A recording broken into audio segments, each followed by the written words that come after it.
Thanks, Mark, and thanks for coming along. First of all, a warning about the figures, the data we use here. Get your head around big numbers. Sadly, the numbers are huge. That number we published last Friday, $3.1 trillion, US dollars, I would add, is the estimates using World Bank data of the global cost of tax evasion to the global economy.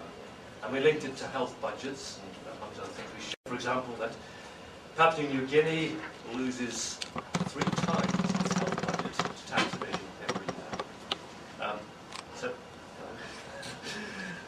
So the figures all need to be treated with a degree of caution because they're all estimates. They're all estimates taken from highly contended data sets.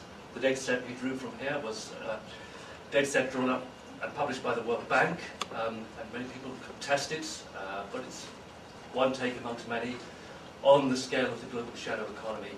And we simply used Heritage Foundation, that is an American right-wing think tank, data on tax data to arrive at this figure, which is very big. My job is to create a global network, to work with civil society to create a global network to tackle some of the more egregious issues that have been undermining development for decades. My background, I was an Oxfam person in the 1970s.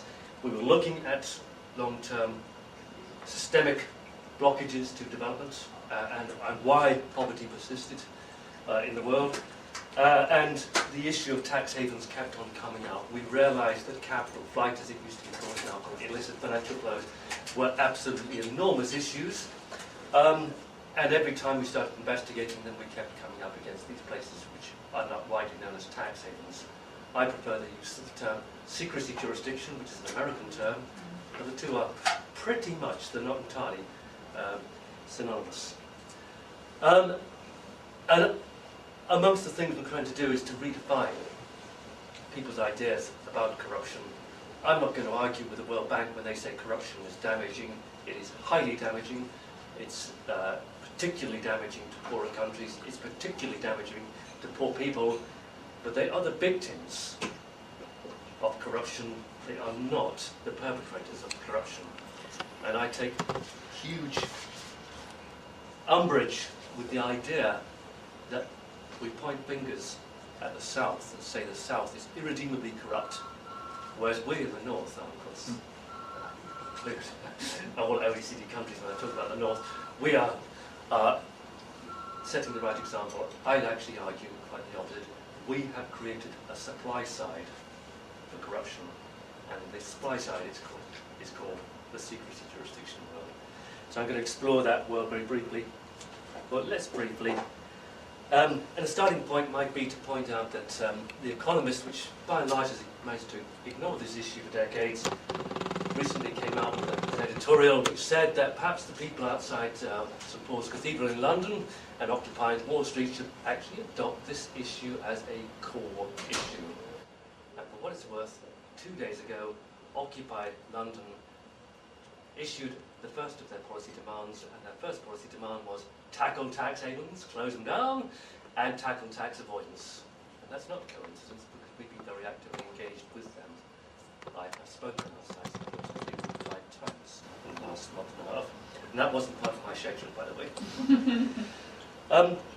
Who we are, we're a global network. We are actually now present in Latin America, North America, Europe, Africa, Asia, and we hope to have a very active network here in Australia. That's our mission statement. You can visit our website, www.taxjustice.net, and you'll be able to find out a lot about our background, our constitution, everything that matters. But our job is to create a very, very broad global coalition to move forward on matters which are not rocket science. All of the campaigns that we asks that we identify are already on an agenda at the international level, either G20 or United Nations or the Organization for Economic Cooperation and Development. What is missing is the political will to tackle this. And the reason it's missing is because we're not up against small islands in the Caribbean. We're up against the United States, the United Kingdom, Switzerland are the biggest players within the OECD. And this figure here, which is only looking at one part of the equation, that is corporate tax avoidance. Legitimate corporate tax avoidance, legal corporate tax avoidance, is of such a huge scale in the African context that for every dollar of aid that goes into Africa, $5 flows out. The more alarming figure takes the whole picture, tax, all industries, not just corporate tax avoidance. And that figure, which comes out of a Washington-based organisation called Global Financial Integrity, is 10 to 1. And their figure for the outflows of capital from the poorer countries into the global financial markets is currently $1.26 trillion every year.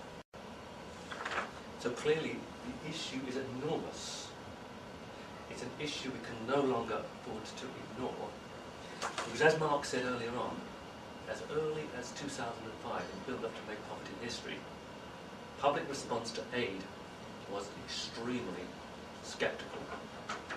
They were saying at the time, why are we pushing for more aid at a time when the money is specifically flowing out of Switzerland? And focus groups run by MPH in London and in the UK were coming back with, no, the aid isn't working, it's not effective, and anyway, we're simply fueling more corruption because the money ends up in Switzerland.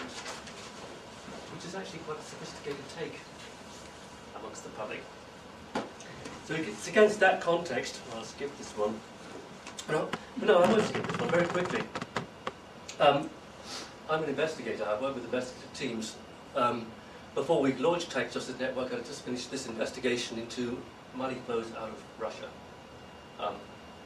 This is a real organogram, as we call it, prepared on behalf of a major client, which is an upstream oil producer, an oil trader, which has a crustacea as its global logo, so you know exactly who I'm talking about.